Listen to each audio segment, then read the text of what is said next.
Alhamdulillahirrabbilalamin, kita semua bisa kumpul ya dalam acara yang sifatnya online dengan channel YouTube ya, dan kita semua insya Allah dalam kondisi sehat ya, Alhamdulillah, dan juga dalam kondisi siap untuk mendengarkan informasi-informasi penting tentang kebijakan perusahaan berkaitan dengan transformasi.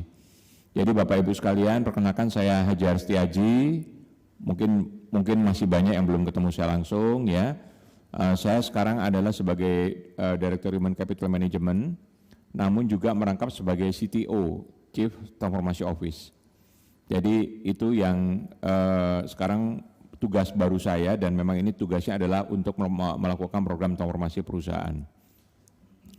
Baik, kita akan masuk ke dalam slide-nya ya. Silakan kita siapkan slide-nya.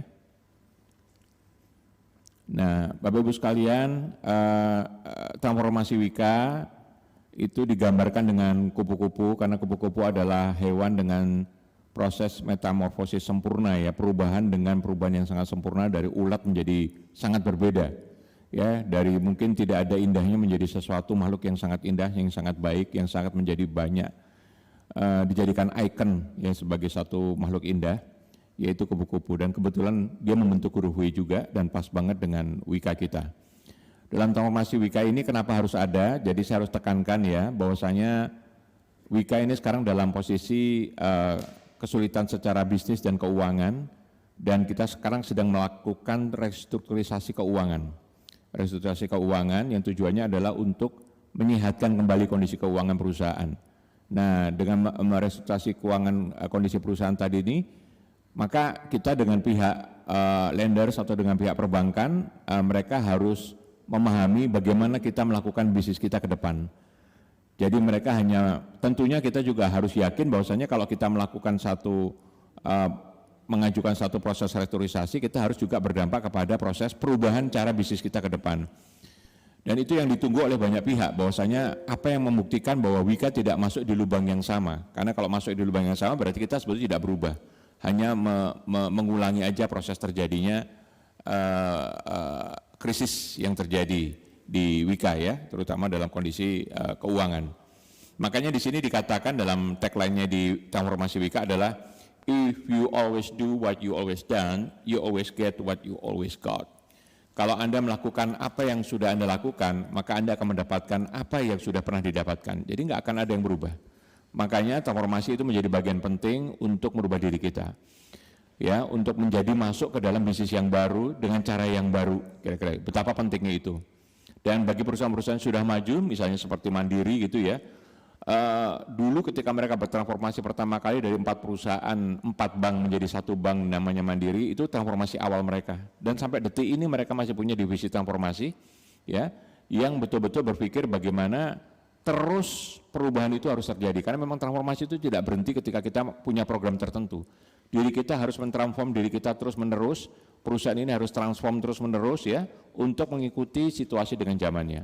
Jadi biar paham ya. Nah, digambarkan di situ ada gambar burung elang, nanti mungkin saya cerita kenapa burung elang. Nah, Bapak Ibu sekalian, saya mau bercerita bahwasanya ketika Pak Dirut menyampaikan pertama kali, belum bisa berganti nih. Pak Dirut pertama kali di acara CEO Talks, ini adalah seperti town hall gitu ya, kalau kita istilah kerennya, untuk menyampaikan kebijakan-kebijakan perusahaan, dan Pak Dirut sendiri yang menyampaikan, ya, itu penekanannya adalah bagaimana, ini adalah beberapa bulan yang lalu, sekitar 1,5 bulan yang lalu atau 2 bulan yang lalu ya, di mana semua yang hadir adalah para manajemen di Wika, dan ditekankan apa sih program transformasi perusahaan yang diperlukan di sana, ya kira-kira gitu.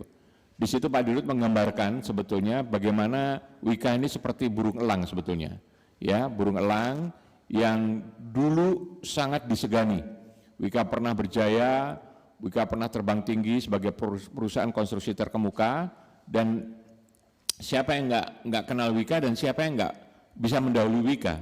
Ketika perusahaan lain belum mikir tentang precast ready mix atau perusahaan yang sifatnya anak perusahaan yang sifatnya untuk menyiapkan precasting system, Wika udah punya Wika Beton, dan sekarang menguasai market paling besar di antara semua market, di antara market yang ada di dunia ready mix maupun juga precasting. Kemudian ketika perusahaan lain belum berpikir tentang renewable energy, Wika sudah punya solar water heater sangat terkenal ya, dan kita sudah masuk ke beberapa bisnis yang berkaitan dengan isu renewable energy, isu efisiensi energi dan seterusnya ya, transfer energi dari aktivitas yang mungkin transportasi secara umum pindah ke listrik misalnya ya, dan ini Wika mendahului. Jadi kita luar biasa setelah menginspirasi industrinya ya, dan itu yang kita lakukan dulu. Namun itu dulu ya, yang disampaikan Pak Dirut itu dulu. Karena sekarang faktanya kita ini burung elang yang sebetulnya udah dalam posisi yang mulai terbebani dengan lingkungan atau situasi atau kondisi dari kondisi perusahaan. Kalau digambarkan burung elang itu bulunya makin tebal, geraknya makin susah gitu ya. Terus kemudian paruhnya itu makin tumpul, jadi nggak bisa merobek daging misalnya. Cakar-cakarnya juga makin panjang dan makin tidak bisa tajam lagi untuk menangkap mangsanya dan seterusnya. Dan itulah saatnya seekor burung elang harus melakukan transformasi. Jadi ternyata burung elang pun melakukan transformasi. Karena burung elang itu di usia 40 tahun, maka ini masa krisis dia. Untuk dia mau lanjut, sukses untuk sebagai binatang pemburu atau dia akan mati. Nah, kalau mereka yang bisa sukses melewati ini bisa mencapai usia sampai dengan 70 tahun lebih. Nah itulah yang namanya burung elang, dan mungkin kita bisa melihat video ini yang menggambarkan bagaimana elang itu bertransformasi. Mari kita lihat.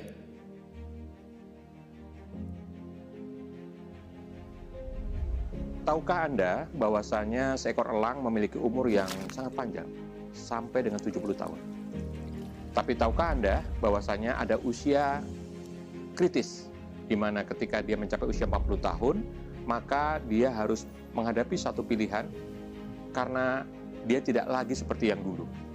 Kenapa? Karena cakar-cakarnya terlalu panjang dan tidak bisa menggenggam kuat lagi mangsanya. Paruhnya bengkok dan tumpul, jadi tidak kuat lagi untuk merobek mangsanya.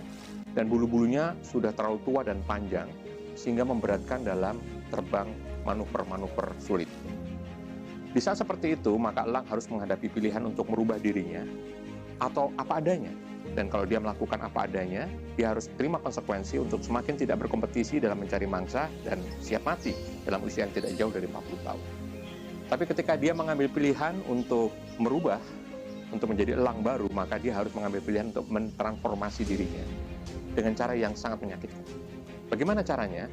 Dia harus terbang ke bukit yang sangat tinggi, sangat dingin, untuk berdiam diri di sana berbulan-bulan. Apa yang dilakukan? Pertama adalah mematahkan paruhnya dengan cara membentur-benturkannya ke batu-batuan. Ketika paruhnya patah, ditunggu sampai dengan tumbuh kembali. Ketika tumbuh, dia pakai untuk mencabuti satu persatu kukunya. Dan ketika itu dicabuti, tentu hal yang menyakitkan, maka pelan-pelan nanti akan tumbuh kuku yang baru. Selanjutnya, dia akan cabuti semua bulu-bulunya, sehingga nanti tumbuhlah bulu-bulu yang baru, dan ketika itu sudah terjadi, dia menjadi elang baru yang siap menjadi elang yang sangat lincah, sangat kuat seperti di masa jayanya.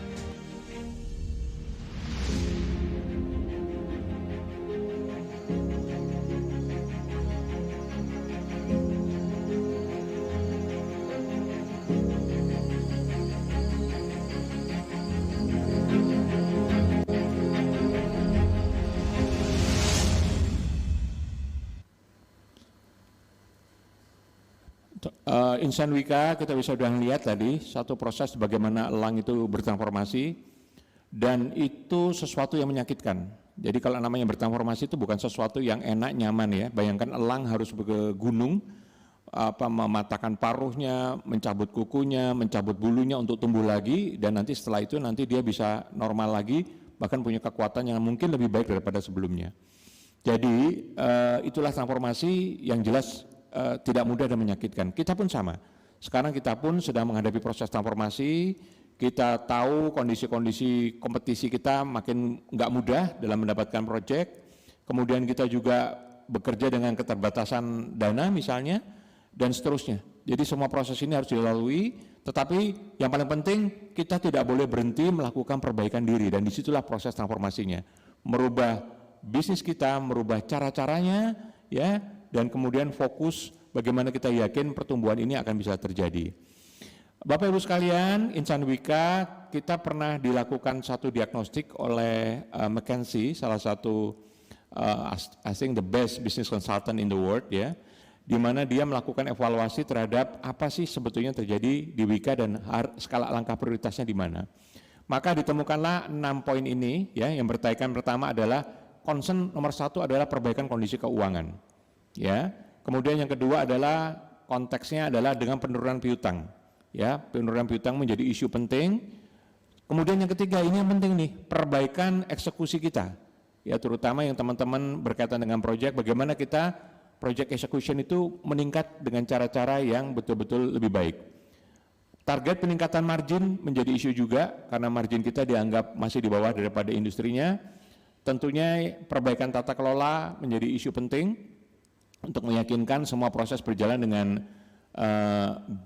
GCG yang baik, good corporate governance yang baik, dan tentunya penyimbingan portfolio. Artinya ke depan kita harus menata ulang lagi portfolio bisnis kita, ya, yang memang harus arahnya tuh fokus ke konstruksi, dan konstruksinya pun kita akan lihat mana-mana yang sebetulnya punya kekuatan yang sangat menonjol, punya persaingan yang relatif rendah dan seterusnya, dan ini yang memang ditata ulang, ya, kira-kira begitu, ya, untuk meyakinkan bahwasanya kita masuk di pasar yang betul-betul baik dan betul-betul sustain ke depannya, ya, bertahan ke depannya.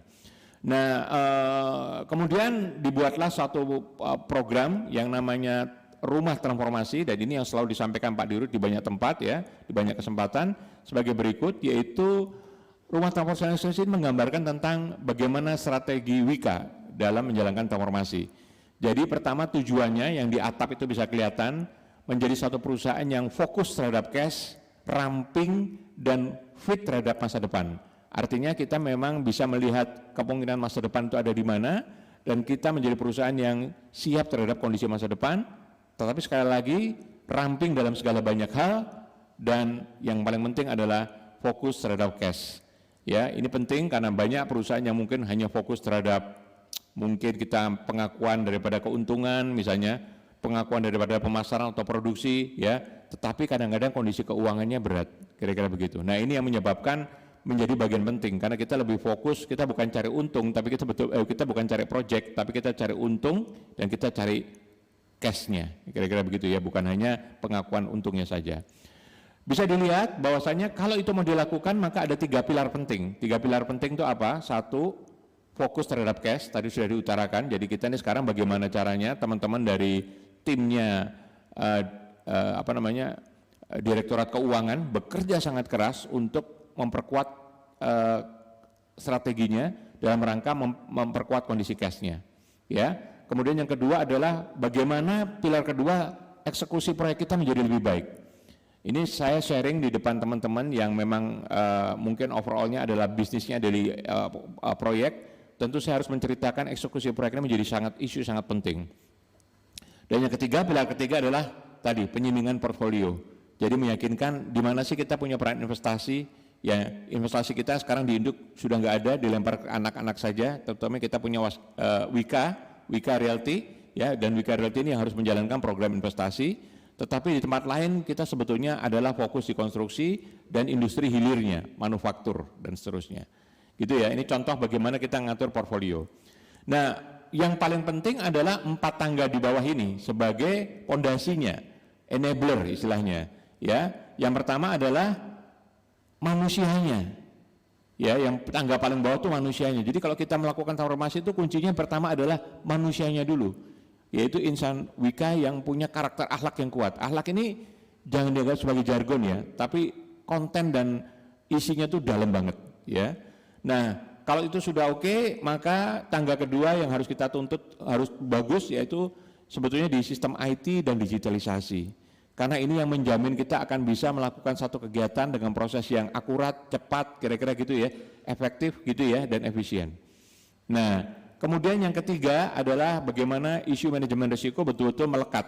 Jadi setiap kegiatan yang kita lakukan kita selalu memberikan mitigasi terhadap apa yang akan terjadi di depannya, ya, sehingga kita akan menjadi betul-betul matang dalam menyiapkan satu rencana.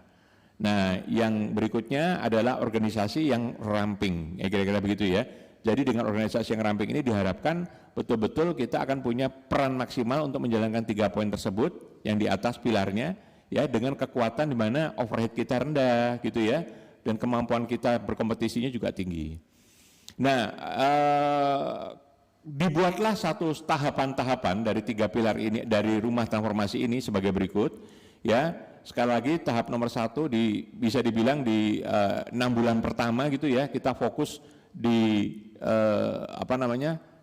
keuangan, ya, keuangan, di mana di sini kelihatan bahwasanya makanya kita punya program MRA, Master Restructuring Agreement, ya, yang diharapkan segera bisa terwujud. Kita sedang memperjuangkan PMN, ya, sedang memperjuangkan PMN yang ya semoga ini menjadi sesuatu yang angin baik buat Wika, sehingga nanti kalau ini dapat dukungan ke sana, insya Allah ya, kalau ini berhasil akan memberikan satu support luar biasa. Tentunya juga kita bagaimana mengejar semua proses piutang kita menjadi lebih baik. Makanya kita punya satu divisi baru namanya divisi Asset Management, yang fokusnya adalah bagaimana membereskan semua proses piutang kita yang tidak lancar. Nah, inilah fokus yang di sini. Nah, tapi kita sebetulnya sudah mulai masuk di triwulan 3 dan 4 di 2023 ini adalah di 1 tahun ke depannya itu adalah bicara tentang, atau 1 tahun setelah dari awal, maaf ya, 1 tahun setelah dari awal itu adalah sustainable margin. Bagaimana kita fokus terhadap margin kita dengan tentunya eksekusi kita harus lebih baik. Makanya di situ ada tulisan execution excellence. Ya, jadi kita harus lebih tepat di situ, dan sekaligus pengaturan daripada cash focus, ya, rangkaian daripada tahap 1. Nah, di long termnya kita mulai fokus kepada, di long termnya kita fokus kepada fit bisnisnya untuk new age capabilities. Jadi misalnya Wika ini mungkin ya, isu-isu apa sih yang kemampuannya sudah tinggi dan mungkin bisa dimanfaatkan buat bisnis masa depan. Contoh, project management Wika ini luar biasa. Jangan-jangan kita bisa masuk di bisnis-bisnis yang orientasinya ke project management atau ke digitalisasi atau yang lainnya. Itu adalah satu masukan dari konsultan yang perlu kita cermati dan pertimbangkan agar kita siap untuk masuk ke kapabilitas baru ke depannya yang akan jadi market baru ke depannya. Kira-kira begitu. Nah, kita concern yang tengah ya, yang di midterm fokus, yang ujung-ujungnya adalah kesempurnaan eksekusi kita, dan kita tahu eksekusi ini ada dibagi 3. Yang pertama adalah bagaimana kita mendapatkan proyek, kira-kira begitu ya. Yang ketiga adalah fase eksekusinya sendiri, bagaimana kita mengerjakan proyeknya, kira-kira gitu ya. Dan yang ketiga adalah post project execution, bagaimana kita menyerahkan proyek itu dan menyelesaikan semua unsur administrasi yang ada di proyek tersebut. Nah, ini adalah 3 tahapan yang hari ini kita akan fokuskan ya, dan nanti akan memberikan contoh bagaimana terutama di fase project execution, karena Bapak Ibu ini sekarang atau insan Wika yang mendengarkan hari ini adalah yang bertanggung jawab di bidang operational project ya. Nah, nanti disitulah ada program-program utama yang ada di sana. Tapi ini sekedar gambaran, inilah yang kita kontrol sekarang di Transformasi Office. Jadi kita punya satu organisasi baru yang namanya Transformasi Office, ya, dan di bawah divisinya Strategic Marketing dan Transformasi Office. Jadi divisinya ini juga namanya jadi nama baru, dan memang dialah yang mengontrol program-program transformasi, ya, program-program transformasi perusahaan. Jadi secara divisi ada Pak Eko selaku SVP, VP-nya ada Pak Ito, ya, kemudian senior manager untuk program ketua transformasinya sendiri adalah Pak Tamjianto dengan seluruh timnya yang sampai juga bertanggung jawab terhadap program transformasi, program komunikasi yang dilakukan hari ini. Mari kita lihat organisasinya seperti ini. Jadi CTO atau Chief Transformation Office langsung dipimpin oleh salah satu direktur, dan kebetulan saya sekarang bertugas sebagai CTO. Sebetulnya perannya daripada transformasi itu adalah perannya Dirut. Makanya saya berada di lehernya Dirut untuk meyakinkan bahwasanya program-program ini sudah berjalan dengan baik secara aktivitas harian. Jadi Pak Dirut tentunya di report, saya rutin, kemudian nanti Pak Dirut akan membuat kontrol atau policy agar prosesnya menjadi lebih cepat dan lebih efektif misalnya. Ya. Dan kita bisa lihat di sebelah kanan bahwasanya itu di situ ada organisasi pendukung saya sebagai CTO, ya, ada SVP-nya, VP-nya, ada senior manajernya transformasi office dan timnya. Buat apa mereka, bagaimana mereka bekerja? Nah, kira-kira begitu ya. Mereka bekerja dalam 3 hal poin penting. Pertama, mereka adalah sebagai fasilitator.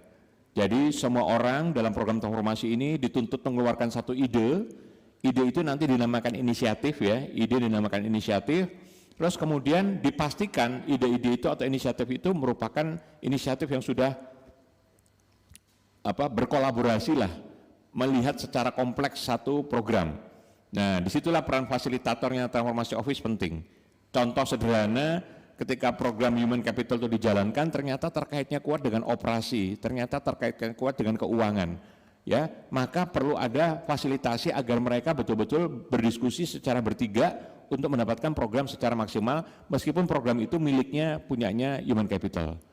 Nah, kenapa itu menjadi penting fasilitator? Karena kita punya kebiasaan kerja itu adalah silo. Ya, jadi kalau setiap divisi keuangan mikirin keuangan, human capital mikirin human capital gitu ya, fokusnya lebih ke sana, tapi jarang melakukan dengan kolaborasi, di mana itu dituntut dalam kompetensi core values kita yang ke-6, kolaboratif, yang kira-kira gitu ya. Nah, itu yang terjadi. Dan jangankan kita ngomong divisi, di level direktur pun sama. Kita sekarang fokus di masing-masing direktoratnya masing-masing. Nah, dengan adanya CTO ini, maka tiap direktorat kita blend untuk bisa berpikir dalam satu program yang namanya inisiatif-inisiatif, kemudian nanti dimonitor sampai di level divisi-divisinya. Jadi divisi yang menjalankan itu. Nah, jadi kalau kita nanti bagaimana menjalankan transformasi, maka kita harus mengeluarkan banyak inisiatif. Inisiatif itu ide-ide, terobosan-terobosan. Ya, dan itu yang nanti kita akan monitor di transformasi office, memastikan ide itu adalah ide yang betul-betul baik. Loh, baik tidaknya dari mana? Maka fungsi transformasi yang kedua berjalan, bukan hanya fasilitator tapi validator, sebagai validasi. Validasi itu ngecek kalau nanti program ini dijalankan, inisiatif ini dijalankan, apa dampak positif dan negatifnya, apa dampak yang bisa dihitung di situ buat perusahaan, kuantitatif, kualitatif. Jadi nggak hanya bicara secara kualitatif, tapi harus ada dampak secara kuantitatif. Mungkin dari sisi efisiensi, uang, produktivitas, dan seterusnya harus bisa diukur dan dihitung. Nggak ada itunya, nggak lolos program inisiatif ini. Itulah fungsi daripada validator atau peran kedua. Peran ketiga daripada transformasi office ini yang dilakukan hari ini. Ya, peran ketiga dilakukan oleh transformasi office dilakukan hari ini, dipimpin oleh Mbak Yasmin ya. Itu kita memastikan semua informasi yang ada di induk, semua kebijakan yang ada di induk sampai ke seluruh karyawan. Ya, jadi apa yang saya sampaikan ini sebetulnya mirip dengan yang disampaikan oleh Pak Dirut ya pada program CEO Talks yang tadi saya sampaikan. Ya, tentunya dengan program yang pengayaan disesuaikan dengan kondisi kebutuhannya. Misalnya kemarin saya bicara di anak perusahaan, penekanannya lebih kepada bisnis isu ke depan gitu. Kalau ke sarang lebih banyak kepada project execution-nya, kira-kira begitu. Jadi ini tergantung daripada segmen atau sektornya sharing, ya gitu ya. Nah, ini 3 poin penting dari transformasi office, dan kenapa harus ada organisasinya? Karena fungsi pertama adalah sebagai fasilitator, meyakinkan proses kolaborasi itu terjadi, validator, meyakinkan inisiatif yang diusulkan itu adalah inisiatif yang berkualitas, dan ketiga, semua karyawan Wika, insan Wika harus tahu program ini. Kira-kira gitu. Karena kalau tidak, Anda tidak punya spirit, tidak merasa punya sense of belonging, rasa memiliki untuk menjalankan program ini. Inisiatifnya berapa banyak, Pak? Dan seperti apa ngontrolnya? Mari kita lihat slide berikut, ya. Nah, di sini adalah gambaran bahwasanya ini ada 25 inisiatif. 25 inisiatif ini adalah tadi, inisiatif itu apa sih, Pak?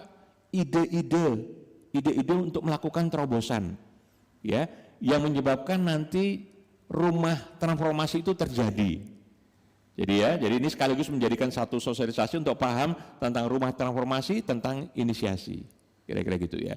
Nah, 4 direktorat ini bertanggung jawab terhadap lahirnya inisiasi, yaitu Direktorat Human Capital Management, tempat saya, Direktorat QHSEE, ini adalah tempatnya Bu Ayu, ya, sebagai direktur di sana. Kemudian juga Direktorat Keuangan dan Manajemen Risiko, ya, ini bertanggung jawab isu-isu tersebut ada di tempatnya Pak Adityo, Direktur DKMR, Direktur Keuangan dan Manajemen Risiko, dan ada Direktur Operasi 3, khusus di sini ada Direktur Operasi 3, ya, yang bertanggung jawab dalam 2 poin penting, yaitu bagaimana aset dikelola dan bagaimana proses piutang itu bisa lebih cair. Jadi ada yang fokus betul memperhatikan di situ, ya.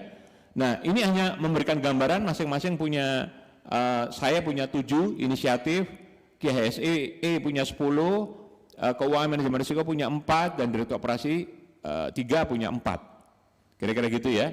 Nah, ini yang bisa kita lihat nih supaya menjadi contoh aja, supaya nanti Bapak Ibu paham bagaimana proses satu inisiatif itu akan dikontrol.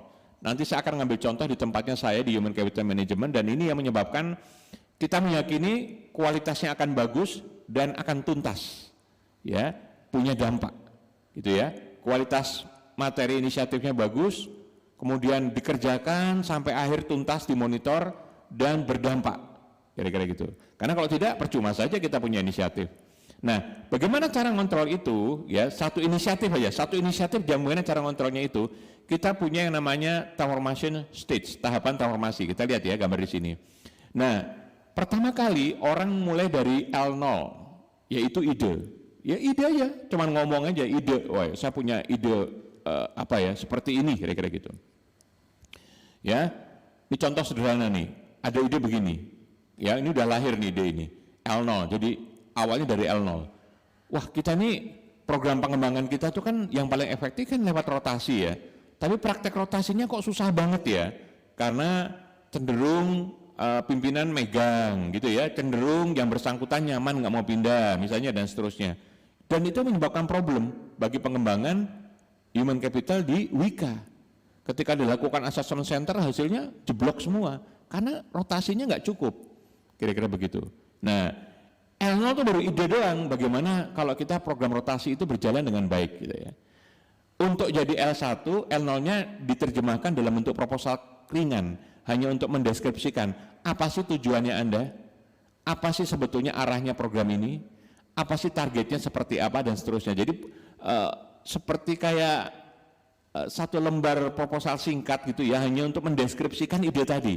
Jadi kalau ide tadi itu hanya just ide, orang ngomong saja, tapi dideskripsikan itu L1. Jadi L1 tuh kita akan minta, kalau oke, ini ide bagus, tapi nggak cukup, harus dideskripsikan dulu dan dijelaskan dampak-dampak dan perkiraannya seperti apa. Seperti proposal singkat saja, hanya untuk memberikan gambaran itu. Nah, bila ini proposal singkatnya itu sudah ada, maka siap dimasukkan ke L2, yaitu apa? Validasi.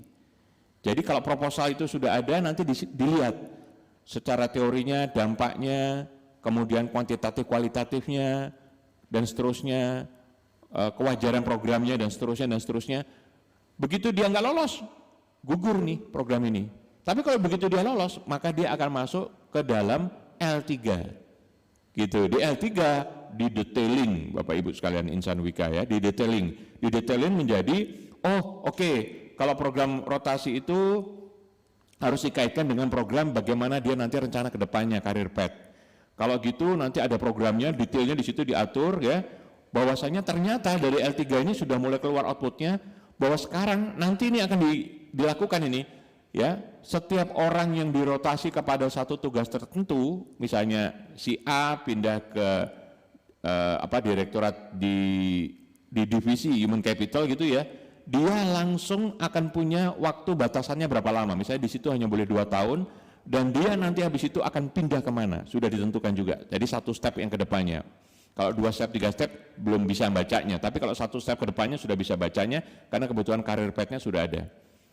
Jadi setiap orang yang pindah dalam satu divisi, dia udah tahu berapa lama di situ. Pimpinannya juga udah tahu. Karena kalau pimpinannya tahu, berarti dia akan mikirin penggantinya siapa dalam waktu 2 tahun nanti, kira-kira begitu. Paham ya?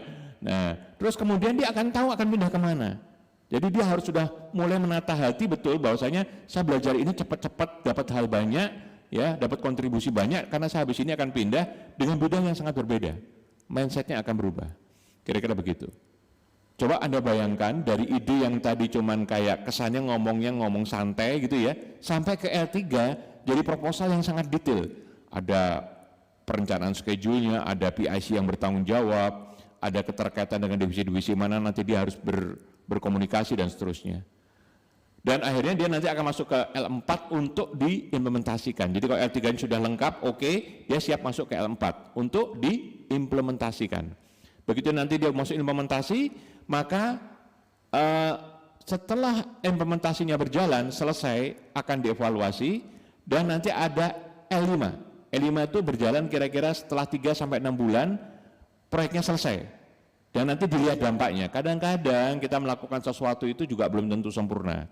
Sehingga kemudian di 6 bulan kemudian kita lihat lagi, oh ini dampaknya luar biasa sesuai rencana. Atau, oh ini perlu modifikasi program ini. Dan seterusnya. Bapak Ibu sekalian, setiap satu inovasi atau setiap satu ide atau setiap satu inisiatif dikontrol seperti ini. Dan saya sendiri yang mengontrol itu. Ya, nanti dalam bentuk tabel seperti ini. Ya, misalnya di direktorat saya itu ada 8, dan 8 ini divisi-divisi penanggung jawabnya itu ada beda-beda. Ya, ada divisi yang ada di legal, ada divisi yang di strategic management dan transformation division, dan ada juga divisi di human capital. Ya, transformation office ada, strategic management transformation dan divisi human capital. Mereka masing-masing akan membuat satu program dan saya akan monitor di L0, L1, L2, L3, L4 dan seterusnya. Biasanya kalau mereka di L1 saya tanya, kenapa dia nggak segera L2? Oh, datanya nggak cukup lengkap, nah kita kejar. Apa kendalamu, apa masalahmu? Begitu dia udah di L2, validasinya kok lama banget gitu. Oh ini Pak, validasinya nggak lengkap segala macam, kembalikan prosesnya, harus cepat. Targetnya minggu ini harus kelar, misalnya, dan seterusnya. Masuk L3, penyempurnaan proposal. Oke, masuk L4 sudah dilaksanakan. Kalau sudah di L4 kita tinggal monitor ya, nanti seperti apa nanti tuntasnya dan selesainya. Maka target due date-nya L4 diketahui di situ, tahun-tahun kuartal berapa, triwulan berapa dia akan tuntas, misalnya begitu. Dan siapa supporting program ini dituliskan di situ. Bahwasanya misalnya nomor 1 itu bisa jalan kalau ada divisi IT, operasi sama divisi marketing infra. Jadi dia nggak bisa jalan sendirian ternyata. Nah, disitulah peran daripada kita transformasi office melakukan fasilitasi. Ya, saya kasih contoh bagaimana itu kontrolnya dilakukan. Salah satu temuannya teman-teman di ide kemarin adalah tender kita itu belum berkolaborasi gitu. Ya, yang hitung secara QS hitungannya concern di situ, yang metode concern di situ gitu ya, dan segala macam. Tapi sebetulnya nggak ada sistem platform yang bisa saling monitor dan saling memberikan interaksi. Makanya dibuat winning war room. Winning war room itu seperti kayak ruangan untuk berdiskusi dalam rangka pemenangan gitu ya. Tapi ini jangan diartikan ruangan fisik juga, karena ini bisa merupakan ruangan yang sifatnya online. Dibuatlah satu program yang kemudian interaksi antara QS, antara supply chain management yang tahu harga terakhir, antara orang engineering yang tahu metode pelaksanaan, antara orang adcon yang mengetahui kondisi administrasi kontrak, itu dimasukkan dalam satu platform dan mereka berdiskusi untuk meyakinkan tidak ada yang missing di sana dan bagaimana mendapatkan posisi yang kompetitif di sana. Kira-kira gitu ya. Maka dalam proses di sini adalah merupakan proses yang fase pre-project execution tadi. Kita tahu Pak, kendalanya udah banyak sekarang. Bagaimana hitungan akurasinya rendah, HPP-nya relatif tinggi, labanya minimal banget mepet, resikonya tinggi, adcon-nya di dalamnya juga lemah. Dan kita punya yang nomor 1 tuh, bank garansi sekarang sulit untuk ikut tender, gak gampang gitu ya. Bukan gak bisa, selektif, betul-betul dipilih, kira-kira begitu. Nah, oleh karena itu, dalam program yang berkaitan dengan eksekusi, pra-eksekusi ini, Winning War Room melakukan satu program tadi yang saya ceritakan, bagaimana terjadilah ruang kolaborasi, bagaimana terjadilah penguatan bank data. Jadi otomatis bank data itu sekarang bisa ditarik dengan cepat tentang updating harga misalnya begitu ya. Dan bagaimana pengumpulan dokumen itu termonitor dan terorganisasi dengan baik. Ya, bagaimana para ahli-ahlinya, expertnya itu terlibat. Misalnya ngerjakan diameter borpel, diameternya ukurannya 2 meter lebih misalnya. Ini nggak gampang ini kalau harus ada expertnya yang mengerti agar waktu membuat metode itu tidak keliru dan metode itu yang menyebabkan dasar daripada hitungan QS. Nah, coba bayangkan ini kan terkolaborasi luar biasa. Kalau ini nggak didudukkan, nggak dibuat satu ruang interaksi, bisa berbahaya dalam sisi kualitas dokumen. Nah, itu yang menyebabkan di sisi digitalisasinya pun harus mendukung. Makanya dalam sistem digitalisasi kita yang sentralnya adalah SAP-nya Wika ini, ada apps-apps yang ada di sekitarnya ini yang dibangun. Kalau yang biru adalah apps-apps yang sudah jadi dan yang orange adalah apps aplikasi-aplikasi yang nanti sedang ongoing dikerjakan. Misalnya ya tadi berkaitan dengan tender gitu ya, berkaitan dengan tender, maka ada apps pendukung yang dituntut di sana. Ya, misalnya dari knowledge manajemennya, dari BIM 5D-nya, kemudian kalau di sebelah kanan bawah itu kalau Anda lihat adalah dari isu di supply chain manajemennya, karena di situ nanti harus memberikan data secara cepat, akurat dan kompetitif. Nah, coba bisa bayangkan ya, ini satu inisiatif aja kita kontrol sampai segitu gitu, ya. Nah, ini hanya untuk gambaran saja. Ada lagi contoh misalnya, yang nomor 1, ya perbaikan pengelolaan klaim dan manajemen kontrak. Idenya adalah dari kenapa ya banyak klaim kita yang gagal. Mana datanya? Ini datanya. Datanya kita bisa tunjukkan, ya kalau kita punya nilai kontrak yang paling kolom nomor 1 setelah keterangan nama-nama proyek itu ya kita punya nilai kontrak sebesar ini, kira-kira gitu. Klaim yang kita ajukan kira-kira tuh nilainya 14,6%. Ya, dan klaim itu adalah harusnya klaim yang wajar karena itu masalah tanah yang belum dibebaskan, kita nggak bisa kerja, serah terima lahan yang terlambat dan seterusnya gitu ya. Tapi perhatikan di sebelah kanan, klaim yang disetujui hanya 0,7%. Artinya apa? Artinya ini ada something dalam sistem dokumentasi klaim kita. Kira-kira begitu. Nah, ini jadi satu program inisiatif untuk penyempurnaan di sana. Akhirnya tim transformasi office dengan penanggung jawab program ini ya duduk bareng-bareng untuk membuat satu diskusi FGD untuk memastikan ini harus terpecahkan masalah ini. Nah, dibentuklah satu program di mana kita juga menghadirkan tenaga ahli juga ya dari Adkon ini, kemudian juga kita diskusi FGD dan ini dilakukan berulang kali. Ini dilakukan di level manajemen ya, jadi di level saya sama kepala divisi untuk mendapatkan input-input strategik yang ujung-ujungnya adalah organisasi kita harus ada perubahan dan orang-orang kita harus di-develop dengan baik. Jadi ini adalah dua hal yang menurut saya adalah penting ya, jadi organisasi dan orang-orang kita harus di mapping dan diedukasi atau ditingkatkan kemampuan, di-develop. Tidak hanya itu, kita juga diskusi dengan para pelaku-pelakunya. Jadi dengan adanya transformasi office ini kita duduk bareng dengan para adkon, tenaga ahli adkon kita, dan diskusi minta masukan untuk melakukan satu pembaruan programnya yang selama ini berjalan. Karena selama ini mungkin kita nggak merasa ada masalah, semuanya oke saja, kita udah oke berjalan dengan seperti ini. Tapi faktanya, datanya menyatakan bahwasanya klaim kita banyak yang tidak sukses, gitu ya. Karena sebetulnya itu hak mungkin ya, itu hak kita juga, tetapi pendataan atau dokumentasinya yang tidak rapi sejak awal kita bekerja. Bapak Ibu sekalian, kalau pengen tahu yang namanya klaim itu, setelah saya dapat diskusi dari semua ahli itu, sebetulnya di hari pertama kita bekerja, maka laporan harian kita itu sudah berbunyi mana-mana yang kita bisa kerja dan kita tidak bisa kerja, atau karena sesuatu hal yang menyebabkan kita akan menjadi punya dampak klaim. Laporan harian ini harus ditandatangani oleh pihak-pihak berwenang. Kalau nggak ada tanda tangannya berarti nggak sah, gitu ya. Dituntut ada minute of meeting juga apabila ada kebijakan-kebijakan yang kita disuruh jalan tapi bukan skop kita misalnya. Harus ada minute of meetingnya, harus ada suratnya, ya. Dan surat itu juga ada umurnya. Misalnya kalau kita bersurat dijawabnya berapa lama setelah itu. Ya kalau kita dasarnya FIDIK biasanya 7 hari setelah itu harus sudah terjawab. Dan seterusnya sampai akhir jadilah satu proposal. Kalau kita mau klaim, proposal ini sudah ada datanya. Mari kita cek apakah kita sudah melakukan itu day by day, dan kita baru melakukannya di belakang dan kita jadi kesulitan klaim. Ya, jadi isu ini penting banget. Ya, isu ini penting banget. Nah, jadi setelah ini salah satu idenya ini sudah masuk di lewat L2 masuk ke L3 penyempurnaan proposal, dia adalah melakukan perbaikan organisasi. Kita juga melakukan cek kompetensi para adkon kita gitu ya, para kasih komersial kita. Oh, ternyata banyak yang belum lolos. Oleh kalau itu ada program development. Ya, program developmentnya masuk, organisasinya juga kita harus rapiin, sistem SOP-nya juga kita rapiin, kira-kira gitu untuk meyakinkan prosesnya berjalan. Bayangkan satu inisiatif dikontrol seperti ini. Paham ya? Jadi penting banget. Nah, otomatis itulah yang kita lakukan untuk proses pra. Nah, tapi kita masih punya 2 proses yang lain kan? Nah, proses apa itu?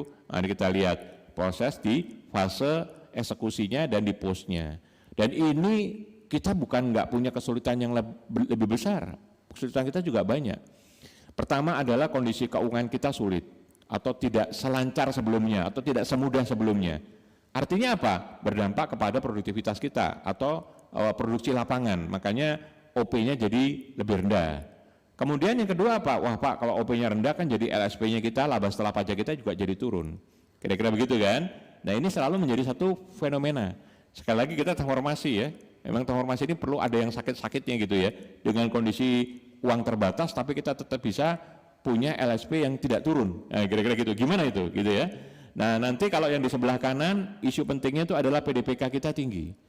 Ya, klaim kita lemah. Piutang kita macet, proyeknya selesai, tapi masih ada tagihan-tagihan yang belum beres. Ada PDPK, ada proses klaim yang belum tuntas dan seterusnya. Ini fakta data yang ada di lapangan yang harus kita perhatikan. Ya, nah yang di tengah selalu menjadi isu nih. Kita ngomong yang fase proyek eksekusi. Ujung-ujungnya, Pak, karena OP-nya rendah, kita LSP-nya turun, laba setelah pajaknya. Jadi itu selalu tuh isunya, laba setelah pajak turun. Oke, gimana caranya kita menaikkan LSP kita? Ya harus OP-nya naik Pak, produksinya naik dulu, ya penjualannya naik, terus penjualan naik kalau kita lancar secara keuangan. Nah kira-kira gitu, dibalik-balik seperti itu gitu. Nah padahal belum tentu juga begitu, ya bahwasanya kuncinya adalah kalau kita pengen LSP-nya menurun, ya turunkan HPP kita, turunkan biaya produksi kita, kira-kira gitu. Wah, udah nggak bisa Pak, kira-kira gitu ya. Gimana caranya udah nggak bisa, kira-kira gitu. Selalu nih jadi isu penting di teman-teman operasi. Benar udah nggak bisa diturunin. Iya Pak, mari kita lihat. Makanya akhirnya satu inisiatif baru yang namanya di situ nomor 3 adalah penerapan Lean Construction. Lean itu apa saja nanti kita lihat, ya. Tapi gambarannya beginilah, gambarannya begini.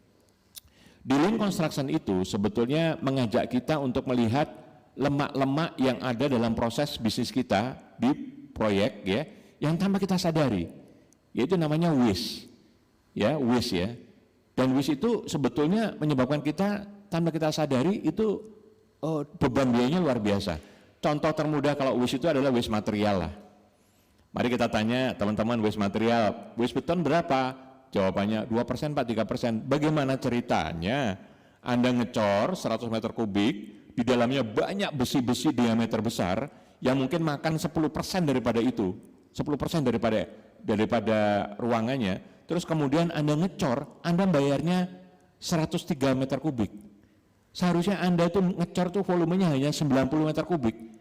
Artinya Anda ada efisiensi 10%. Coba bayangkan. Iya kan? Jadi selama ini kita terbiasa dengan kegiatan yang waste-nya sekian Pak, kira-kira begitu. Nah, oleh karena itu ini contoh sederhana bagaimana waste-waste ini kita pelajari. Ini kan contoh paling mudah kan waste itu material. Pak ada waste yang lain. Nah ini keahlian kita harusnya, kemampuan kita harusnya bisa membaca waste-waste yang lain. Makanya hal yang paling berbahaya adalah ketika kita tidak bisa mengidentifikasi waste-waste yang lain tadi. Nah oleh karena itu kita harus belajar Lean Construction. Nah ujung-ujung Lean Construction itu apa sih? Saya mau cerita sedikit ya, penerapan Lean Construction itu. Ya, di sini sebetulnya sudah mulai ada tahapan di L4, ada implementasi yang sudah dilakukan, mulai di pilot project, nanti saya akan cerita. Tapi ujung-ujungnya untuk menceritakan bahwa dunia industri konstruksi itu sangat ketinggalan dengan dari dunia manufaktur. Itu sebabnya kita nggak sadar, kayak tadi, waste gede nggak sadar. Ya, waste-nya dari mana aja, nggak tahu, kayaknya cuma material doang gitu.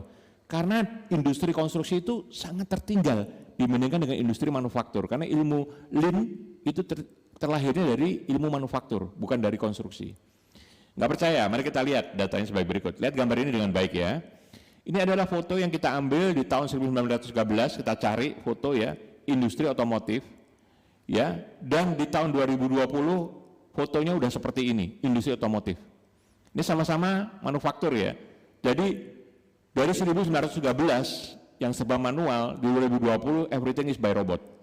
Nah ini industri manufaktur. Bagaimana dengan industri konstruksi? Saya ambil foto di tahun yang sama, 1913 dan 2020, apa bedanya? Ini datanya. Kita nggak ngeliat perbedaan, cara bangun masih begitu-begitu aja. Paham ya? Jadi wajar kalau kita katakan industri konstruksi itu ketinggalan dalam melakukan berbagai macam program berkaitan peningkatan value. Kalau kita ngeliat yang atas kan sangar banget itu berubah. Sementara konstruksi kayaknya sistem perancahnya, sistem kerennya begitu-begitu aja dari dulu. Tahun 1913 ini fotonya ada beneran di umur itu. 2020 ini foto yang saya ambil di 2020. Dan Anda mungkin sepakat mengatakan bahwasanya memang hampir nggak ada perubahan. Dan otomatis fokus aktivitasnya pun jadi berbeda banget. Mari kita lihat ya data sebagai berikut.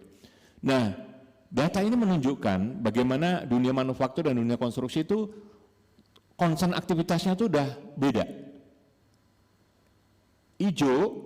Saya ngomong hijau dulu ya. Hijau itu adalah value added. Jangan lihat keterangannya ya, kayaknya ketukar nih. Hijau itu adalah value added. Value added itu adalah aktivitas utama. Aktivitas yang menghasilkan produk. Hijau, value added. Ya, saya minta tolong nih, kayaknya keterangan di bawahnya masih agak keliru. Ya, tetapi saya mau menerangkan hijau yang di gambar diagram itu, pie chart itu ya, adalah value added, yaitu pekerjaan-pekerjaan yang fokus kepada produknya. Ya, biru adalah supporting daripada kegiatan dari hijau tadi. Orange adalah waste yang di luar itu dua-duanya. Pakai contoh ya, pakai contoh.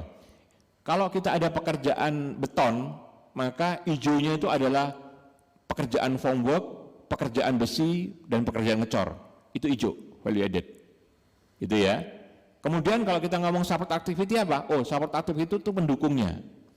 Ya, misalnya apa? Pengukuran, inspeksi akhir, dan seterusnya.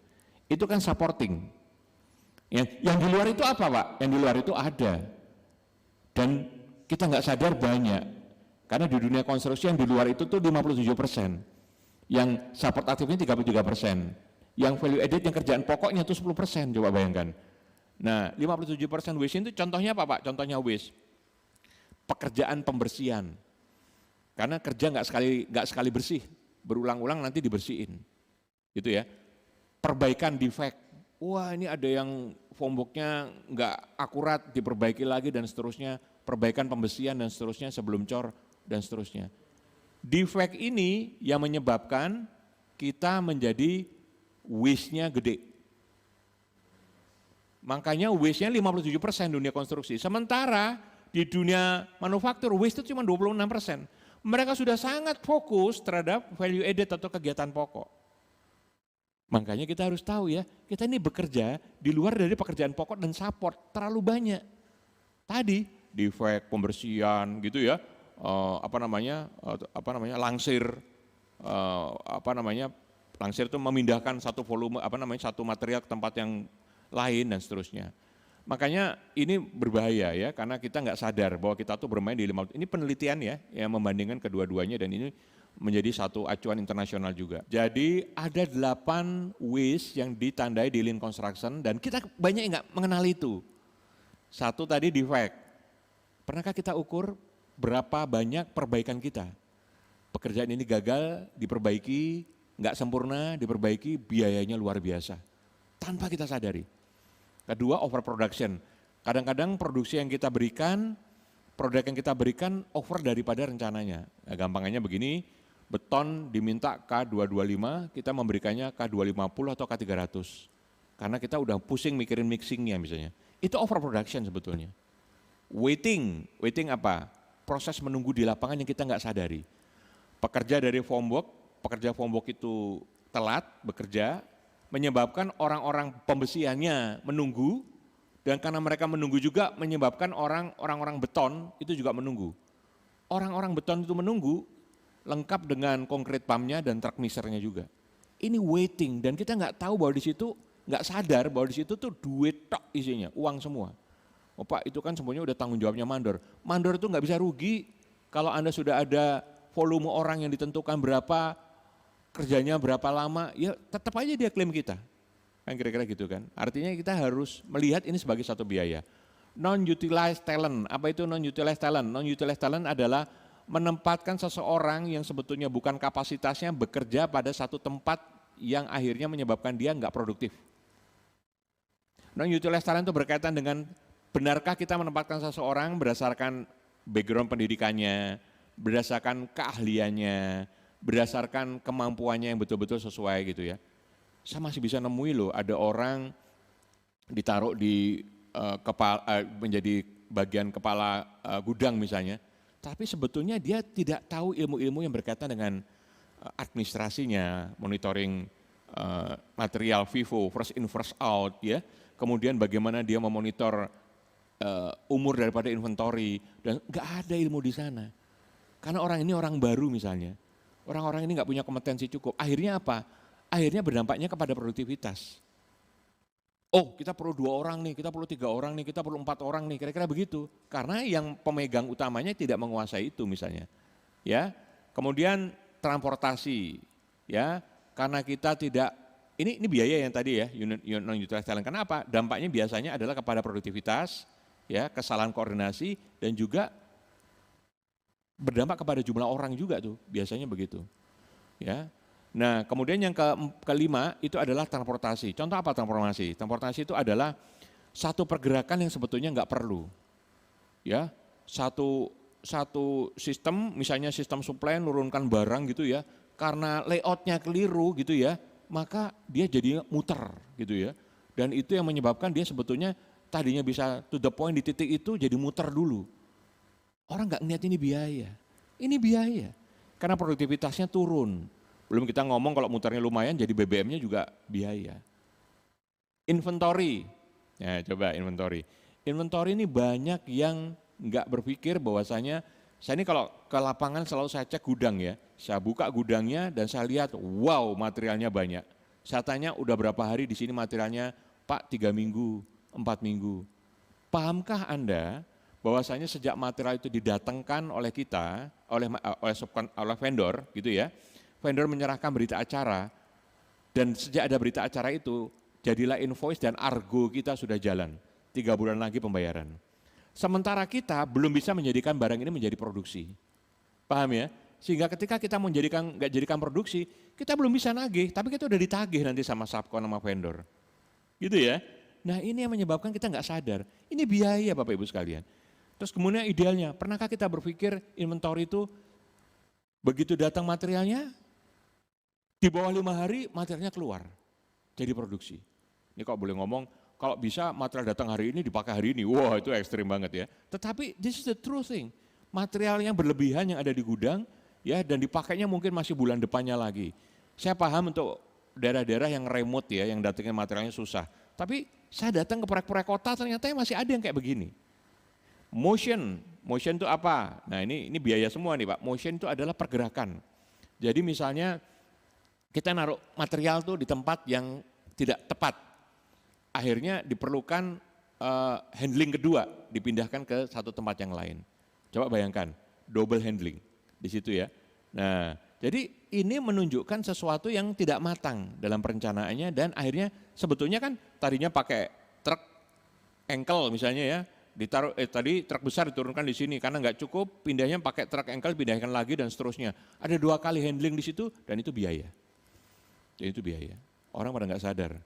Nah, extra processing yaitu kita melakukan aktivitas yang sebetulnya tidak perlu, ya, nggak punya nilainya lah, kira-kira begitu. Jadi banyak lah extra processing itu sebetulnya proses-proses yang sebetulnya, misalnya inspeksi sampai 5 kali, misalnya gitu ya.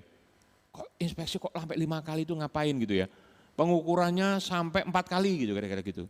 Itu proses-proses yang selalu berlebihan, tetapi disebabkan karena kelemahan perencanaannya, sehingga nanti dilakukan berulang-ulang. Kalau itu dilakukan dengan baik di proses perencanaannya, insya Allah itu 2 kali cukup. Kira-kira gitu ya, di tengah sama di akhir, ya selesai. Nah ada extra activity, extra proses yang sebetulnya tidak perlu. Kira-kira begitu. Ya paham ya? Jadi ini yang tak menunjukkan nih, jangan ngomong HPP nggak bisa turun. Coba cek 8 ini, pasti kita ini boros banget di situ. Ya, dan ini tidak hanya di tempat kita, banyak kontraktor lain setelah ngecek ini sama. Ternyata kita diminta K225, kita ngasihnya K250. Ternyata tukang kita banyak yang standby. Betul enggak? Ternyata defect kita kalau dihitung gila angkanya. Ternyata inventory gudang kita isinya banyak barang. Ini biaya semua insan Wika, biaya semua.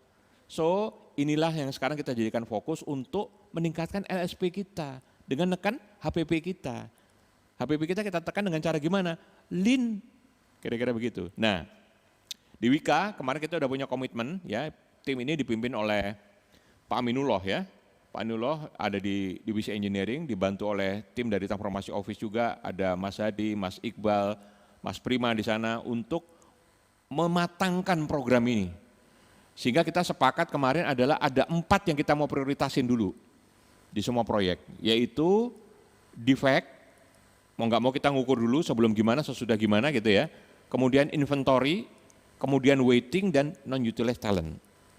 Ini 4 ini gitu ya, yang akan jadi prioritas utama kita untuk melakukan uji coba perbaikannya. Nanti kalau nanti uji coba perbaikannya di 6 proyek contoh nanti berhasil, maka dijadikan standarisasi. Ya, kira-kira begitu ya. Nah, saya mau contoh yang non-utilized talent aja deh. Ya, contoh yang, saya mau ngasih contoh yang last planner system. Karena sistem ini akan bisa berjalan dengan praktek ketika ada satu tools yang namanya last planner system itu dijalankan. Apa sih Pak last planner system itu? Nah, kira-kira gitu ya. Nah, last planner system ini sebetulnya sudah satu sistem atau tools yang kalau dijalankan maka bisa menjawab ke-8 problem ini sebetulnya. Ya, karena yang ujung-ujungnya ke-8 problem ini ujung-ujungnya nih perencanaannya nggak baik. Non-utilized talent, naruh orang tidak dengan rencana yang baik. Kan gitu kan? Ya kan, overproduction, buktinya adalah Anda tidak melakukan trial mix dengan maksimal. Dan seterusnya. Jadi last planner system ini adalah mengajak orang yang terhilir, orang yang paling ujung yang melakukan produk itu, diajak ikut mikir perencanaan. Oh, bagaimana itu Pak? Mari kita lihat datanya. Ya, kita lihat ya, sebagai berikutnya kita lihat nih. Yang melakukan program perencanaan buat scheduling, ya, buat perencanaan dan scheduling itu kasih teknik. Betul enggak? Kemudian datanya diserahkan kepada pelut, pelaksana utama untuk jadi program. Bagaimana melaksanakan program itu? Schedule-nya kayak gini, ya, metodenya kayak gini, kira-kira gitu. Kemudian pelaksana utama punya pelaksana, gitu ya. Nanti dia memberikan lagi kepada pelaksana. Biasanya untuk proyek-proyek seperti yang banyak orang perlu asisten pelaksana, kira-kira gitu kan. Nah, asisten pelaksana nanti disampaikan lagi programnya. Sampai kemudian nanti ini disampaikan kepada mandor, ini programnya, ini yang dilaksanakan, dan mandor itu adalah kepada para tukang yang bekerja. Bapak Ibu sekalian, banyak program perencanaan yang dibuat kasih teknik nggak bisa dijalankan di lapangan.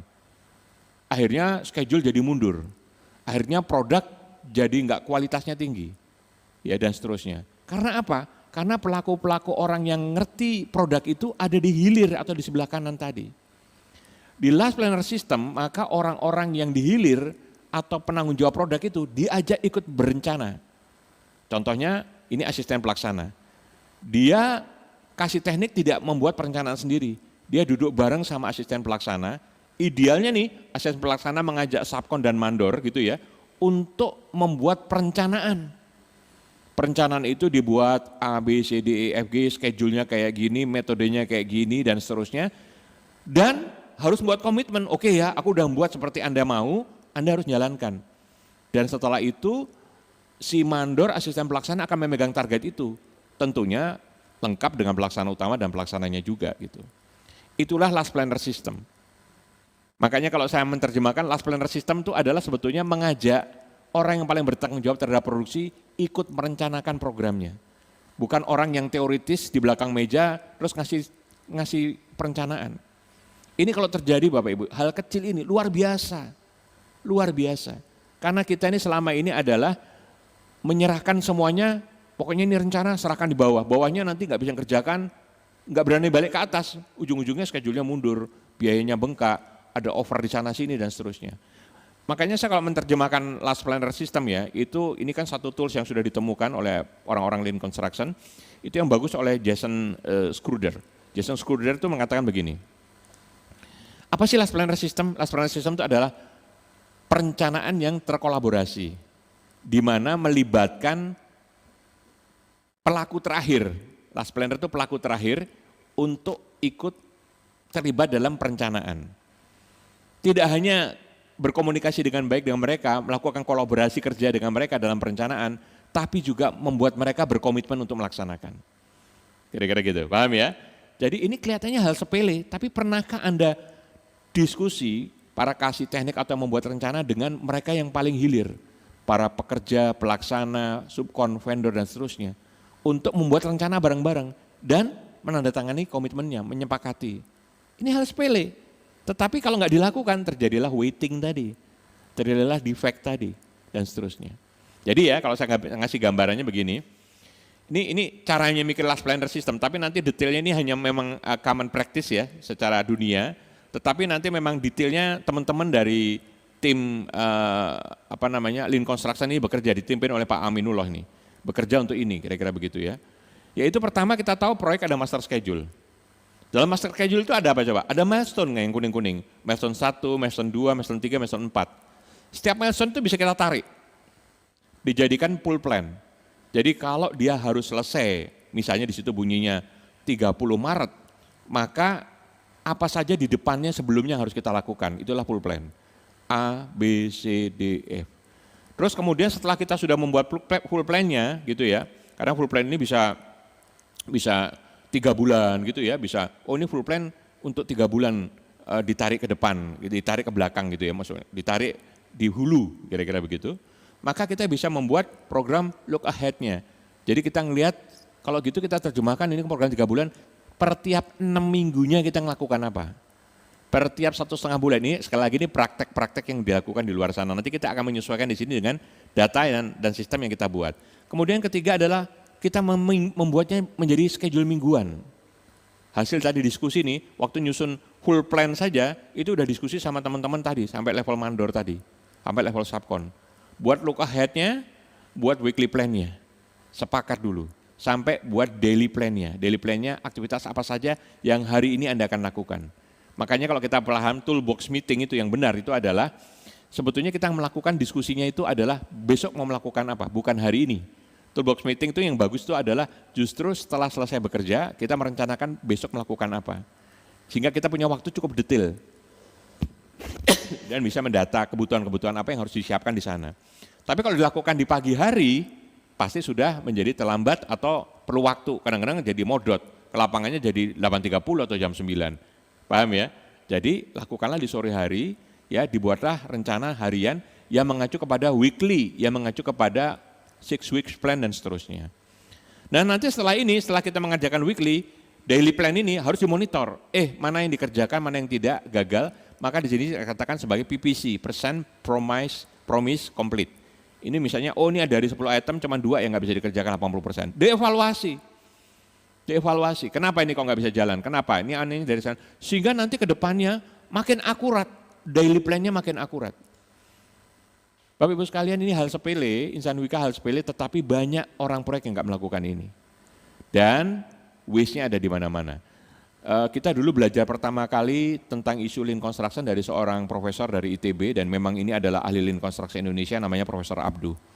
Ya, dan saya memang meminta Profesor Abdu ikut komunikasi terus sama kita, dan Profesor Abdu suatu saat dia meninjau proyek di Wika, ya di Gede Bage.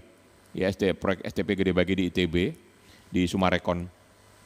Yang kerja di sana itu adalah ada Wika Gedung ya sama WG gitu ya. Dan dia melihat, ini teman-teman sudah mulai, ini kan kebetulan salah satu pilot project juga sebetulnya. Ini teman-teman sudah mulai melakukan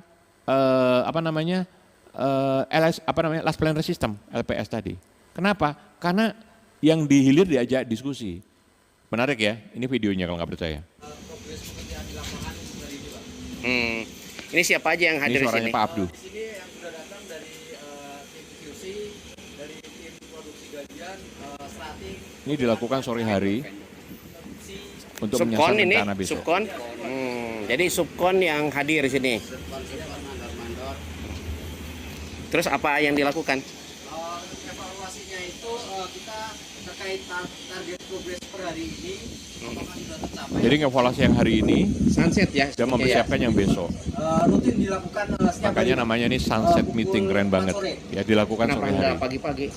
Kan sunset. Nah, jadi Bapak Ibu Insan Wika ya, paham ya, bahwa hal-hal seperti ini kalau dilakukan, besoknya tuh kerjanya tuh nggak ada melesetnya. Kita evaluasi. Kira-kira begitu ya. Dan itu yang menyebabkan kita jadi lebih produktif. Target yang harus tercapai. Gitu ya. Ya Bapak Ibu sekalian, ini hanya contoh ya, tapi saya mau pakai satu quote yang bagus banget ya, dari seorang yang membangun sistem di Toyota. Ya, mari kita lihat. Nah, ini Taichi Ohno gitu ya, seorang yang membangun sistem di Toyota mengatakan, the Toyota style is not create result by working hard. It is a system that says there is no limit to people creativity. Jadi bukan kerja keras tapi kreativitas. Di Toyota dikatakan nih yang garis merah tuh ya, Orang pergi ke Toyota itu bukan untuk bekerja sebetulnya, tapi untuk berpikir. Paham ya? Berpikir itu selalu mencari terobosan-terobosan yang bagaimana dia melakukan sesuatu menjadi lebih baik dan lebih baik. Itu yang kita harus contoh. Bahwa kita kerja di Wika itu bukan untuk kerja, untuk mikir. Kerja itu sampingannya. Mikir terus cari terobosan-terobosan. Kira-kira begitu. Nah ini contoh ya, ini contoh. Saya cuma mau menunjukkan ya. Bagaimana sebetulnya isu last planner system itu bisa kita bahas. Bapak Ibu sekalian, mari kita lihat data ini ya, Insan Wika ya. Total jumlah karyawan kita itu 2 kali lipat daripada kompetitor. Silakan Anda bayangkan gimana kita mau berkompetisi. Ya gitu aja. Proyek yang dikerjakan sama, size-nya sama, ukurannya sama. Ya, total OP dan OK kita mirip-mirip. Orang kita 2 kali lipatnya mereka. Ini data Juni 2023 baru kemarin. So ini jadi PR kita kan, ada something nggak dengan jumlah orang kita. Ini di proyek, kita minta teman GM operasi dan manajer proyek untuk membuat data jumlah proyek idealnya berapa. Keluarlah data ini. Oh Pak, kalau di Direktorat Operasi 1, 2, dan 3 beda-beda. Proyek kecil jumlah orangnya berapa, menengah berapa, besar berapa, mega berapa. Khusus yang 22 karena itu efisiensi dibedain juga tuh. Apakah dia murni konstruksi, apa ada efisiensinya juga. Karena kalau murni konstruksi, contoh yang kecil ya, 55, kalau dia yang efisiensinya ada 96.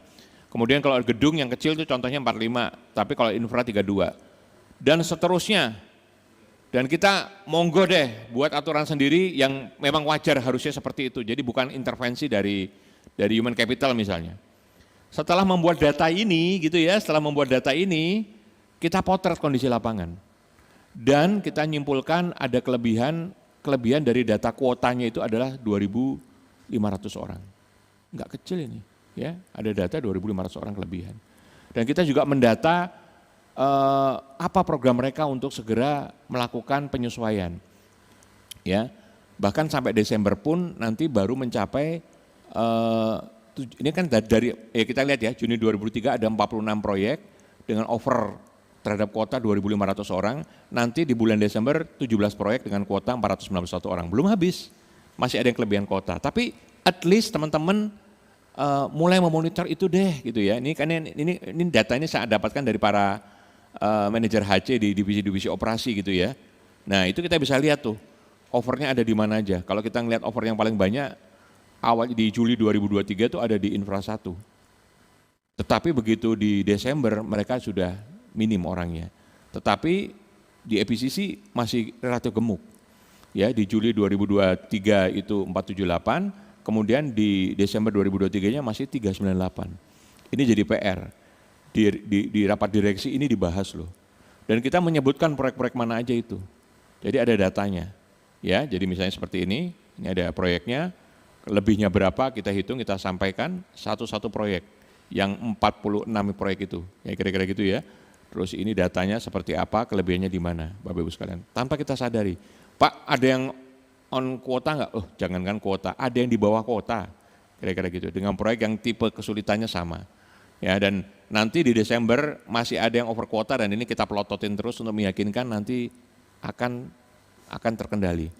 Kami sempat melihat ya sebetulnya apa sih yang menyebabkan kita tuh over kuota, yang banyak tuh orang yang di mana gitu. Dan data ini menunjukkan bahwasanya banyak sekali orang-orang kita yang kelebihannya adalah di operasional, gitu ya, di produksi. Ya perhatikan ya, ada produksi kelebihan, kadang-kadang ada di engineering juga. Ya kira-kira gitu ya. Ini contoh di proyek infra 1, contoh di proyek infra 2 sama. Orang-orang kita di produksi dan engineeringnya dominan. Kira-kira gitu ya. Kalau di efisiensi bagaimana? Efisiensi juga yang dominannya di produksi. Ya, luar biasa banyaknya. Kira-kira gitu ya. Terus kemudian di building, ini building ini mungkin data yang kiri anomali ya, tapi yang data kanan mungkin yang Transjakarta itu menarik itu bahwa tetap orang produksi. Bapak Ibu sekalian, kenapa ini menjadi satu isu penting? Karena tanpa kita sadari, kita ini bekerja dengan cara yang metodnya mungkin nggak pas atau nggak tepat. Ya, saya harus cerita seperti ini karena kemarin Pak Dirut dan Direktur Keuangan dan Manajemen Risiko itu main ke satu proyek jalan di Batam. Nah satu proyek jalan di Batam itu Pak, bayangkan proyek jalan loh ya, proyek jalan itu kan memanjang begitu ya. itu orangnya di sana, itu Pak Dirut bilang 18 orang. Hanya 18 orang. Orang proyek, tim proyeknya. Nggak masuk akal. Tadi padahal kalau kita ngomong standarnya kan kita bisa lihat ya. Nah ini kan standarnya kan. Kalau dia katakanlah itu proyek, itu misalnya kalau proyeknya itu adalah proyek, ya sebentar ya, nah inilah. Proyeknya itu adalah proyek menengah tuh, 43 orang.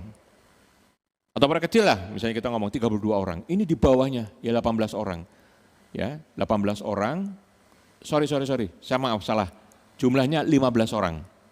15 orang dan Pak Dirut jadi bertanya, kok bisa ya kamu 15 orang?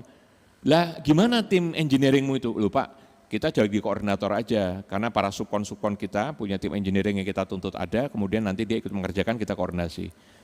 Oh gitu, terus gimana dengan sistem operasionalnya? Kita koordinator aja Pak, para subkon ini yang melakukan, nanti kita yang akan monitor dan nanti mengordinasi mereka, termasuk pengukuran, ya tadi ya, termasuk sistem supply chain management dan seterusnya. Bapak Ibu sekalian, mereka kerja dengan pendekatan yang bukan konvensional lagi. Ya, dan ini yang dilakukan oleh banyak kontraktor-kontraktor Jepang, kalau Anda pengen tahu.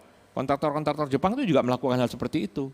Jadi mereka datang ke sini hanya dengan 2-3 orang, terus ngesupkan pekerjaannya di banyak tempat, ya termasuk kita jadi subnya, ya. Wika ini jadi subnya, ada HK, ada PBN segala macam, dia memonitor dan memanajemen, dan dia meminta engineeringmu harus seperti ini, ya, sistem SCM-mu harus seperti ini, orang keuanganmu harus seperti ini dan segala macam. Dan nanti dia bekerja sifatnya sebagai koordinator. Dia bisa loh ke Indonesia hanya orang 3 misalnya atau orang 2 mengendalikan proyek yang nilainya triliunan. Akan ada suara begini, Pak, kalau kita melakukan dengan kepentingan subkon akan mahal Pak, kira-kira gitu, ya kan? Selalu omongannya begitu. Makanya kita melakukan swakelola. Siapa yang bilang? Datanya menunjuk kebalik. Dengan kita swakelola, tahu-tahu proyek mundur, kita bayar overhead-nya gila-gilaan. Betul kan? Kita kan mana ada proyek yang owner bisa memberikan tempat waktu, jarang. Akhirnya nanti dia mundur, extend, meskipun itu tetap hak kita. Tapi kita over orangnya kadang-kadang nggak diakomodir. Gitu ya. Kita jangan ngomong orang tok ya, fasilitas-fasilitas lainnya banyak banget yang harus disiapkan. Jadi saya pernah melakukan penelitian ya, waktu saya masih dulu di perusahaan saya yang pertama ya, sekarang gue udah Wika banget ya, don't worry. Saya meneliti ternyata yang disubkonkan itu lebih efisien. Coba bayangkan ya, Anda juga jangan menganggap itu, makanya kita harus nyari subkon atau vendor yang kualitasnya bagus. Paham ya? Nah teman-teman sekalian, saya cuma mau menceritakan bahwasanya ini yang terjadi dan kita harus fokus terhadap efisiensi orang yang ternyata orang kita tuh kelebihan. Jadi saya mencurigai jangan-jangan kompetitor kita melakukan seperti itu. Kalau Bapak nanya saya jawabannya iya. Banyak mereka pekerjaannya udah orientasinya bukan swakelola lagi, tetapi dipekerjakan dengan sistem vendor-vendor yang kuat. Itu kita baru ngomong orang kita. Bagaimana dengan orang di lapangan, para mandor kita? Itu juga perlu dimonitor. Kadang-kadang ada pekerjaan yang jumlahnya dikerjakan dalam satu skup pekerjaan 25 orang dalam satu lokasi. Setelah dicek mungkin itu cuma bisa dikerjakan 18 orang. Tetapi kita kan kalau ngerjakan 22 orang misalnya, ya kita membayar 22 orang. Itu udah, nah tapi kita nggak sadar, makanya sistem ini lagi dibangun juga oleh teman-teman engineering dan informasi office ya, yaitu memonitor produktivitas. Ini contoh ya, ini contoh sederhana bagaimana produktivitas itu dimonitor. Yang hijau itu produktivitasnya tinggi, yang kuning itu sedang, yang merah itu nggak produktif. Semuanya masih hijau dan kuning, tapi nanti Anda perhatikan, di tengah nanti ada yang warnanya merah, perhatikan dengan baik, nah itu sudah ada yang warna merah, ya, sudah ada yang warna merah di sini. Nanti sebentar lagi di sebelah kiri ada yang warna merah lagi. Nah di sini, perhatikan, nah ada yang warna merah lagi. Orang-orang itu dilihat, dievaluasi dengan artificial intelligence itu, dia tidak punya produktivitas. Ngapain ada orang segini banyak, sebetulnya 2 atau 3 orang bisa keluar, paham ya? Nah ini menjadi kunci. Nah ini contoh sederhana ya Bapak Ibu sekalian ya, Insan Wika, bahwasanya dari non-utilized talent aja kita bisa dapat banyak gitu. Cerita, orang kita orangnya aja banyak, kira-kira gitu. Loh Pak nanti orang kita kalau banyak pindah kemana? Loh kita butuh proyek juga yang orangnya masih nggak ada. Nah kira-kira gitu kan, lebih baik kan kita spread dan bagi-bagi, kira-kira gitu. Nah yang kedepannya tentunya kita secara overallnya juga harus bisa menyaingi kompetitor kita. Nah Bapak Ibu sekalian, pilot project di bawah ini ada 4, 1, 2, 3, 4, 5, 6 ini yang akan melakukan program keempat-empatnya dengan sempurna, kemudian akan menjalankan program Last Planner System dengan sempurna. Wah, kita nunggu yang 6 proyek ini jalan dulu Pak, setelah itu nanti jadi contoh bagi proyek lain. Ya, mereka nanti akan menyelesaikan proyeknya, menstandarisasi sistemnya, nanti kita jadikan nasional setelah ini. Tapi kalau nungguin itu nanti terjadi, ya kita banyak ketinggalan kereta, kita banyak pemborosan terjadi. Oleh karena itu, seluruh proyek, bukan hanya ini ya, kalau yang ini jelas menggunakan Last Planner System, ya menganalisa 4 waste-nya kita untuk dievaluasi. Nah nanti kalau yang all project berbeda Pak, kita memberikan challenge berbeda. Jadi yang 4 itu dengan sistem Last Planner System itu dikerjakan oleh mereka yang jadi pilot project, tapi proyek-proyek seluruhannya kita tuntut melakukan hal yang sama. Apa itu? Beda caranya, yaitu fokus kepada waste material. Kita mau minta tolong misalnya waste beton nanti 0, waste besi nanti 1%, gimana caranya? Nah ini adu ide. Ya mau pakai Last Planner System keren, pakai ide diskusi dengan orang yang paling hilir, ya dan seterusnya itu kalau digunakan bagus banget. Ya, tetapi di sini lebih isunya adalah bagaimana inovasi itu ditemukan. Yang kedua adalah people, bagaimana nanti Anda membangun sistem sehingga orang-orang yang kerja di lapangan itu enggak banyak. Ya kan, enggak banyak. Tadi minimal 36 tadi saya lihat, ada yang 43 apa berapa dan segala macam. Nah ini ada satu contoh proyek yang bisa 15 gitu. Gimana caranya? Nah ini kan, tapi sekali lagi ini ide yang nanti saya minta tolong dikembangkan sama teman-teman semua. Jangan-jangan ada terobosan orangnya cuma 8 aja udah bisa, kira-kira gitu kan. Nah luar biasa. Karena orang Jepang datang ke Indonesia cuma 3 orang, kira-kira gitu aja. Nah ini gimana disistemkan? Nah yang ketiga, yang terakhir adalah inventory. Inventory itu adalah, yuk teman-teman cari terobosan bagaimana gudang kita tuh sebenarnya nggak perlu besar-besar. Gudang kita tuh kecil tapi barang masuk dalam waktu nggak lama barangnya keluar. Dan konsep first in first out-nya harus terjadi. Kalau semen ditumpuk biasanya yang diambil yang masuk pertama yang bawah, yang diambil terakhir yang bawah, salah ini. Ya udah beku duluan. Nah misalnya kayak gitu ya. Jadi inventory yang paling penting itu adalah bagaimana umur daripada inventory kita itu pendek. Bagaimana gudang kita jadi nggak besar-besar sebetulnya. Kalaupun udah punya gudang besar, barangnya nggak banyak di dalam. Karena di bawah 5 hari itu bisa kepake. Nah misalnya targetnya gitu ya, inventory kita targetnya 4 hari lah umurnya, atau 5 hari lah umurnya. Wah keren itu. Material targetnya waste beton 0, waste besi 1 gitu ya. People targetnya 1 proyek 15 orang misalnya dan seterusnya. Nah itu yang kita minta Bapak Ibu insan Wika di proyek berpikir ke sana. Nggak usah nungguin yang 6 proyek tadi. 6 proyek tadi mau jadiin sistem. Tapi ini adalah inovasi. Berpikir masing-masing setiap proyek dan ini kita akan nilai. Ya, disinilah saya akan pakai quote yang tadi di Toyota. People don't go to Wika to work. They go there to think. Orang ke Wika bukan untuk bekerja. Mereka untuk berpikir. Kerja itu sampingannya. Kira-kira gitu ya. Jadi sesuatu harus dipikirin terus. Nah, nanti metode untuk mengembangkan ini, inovasi untuk bagaimana material waste-nya itu hilang, bagaimana orang-orang kita jumlahnya nggak banyak, bagaimana inventory itu juga bisa dilakukan dengan umur yang pendek. Anda bisa menggunakan teori kayak gugus kendali mutu. Gugus kendali mutu masih ada yang sudah tahu, ada yang belum tahu, di mana dia menggunakan diagram ikan.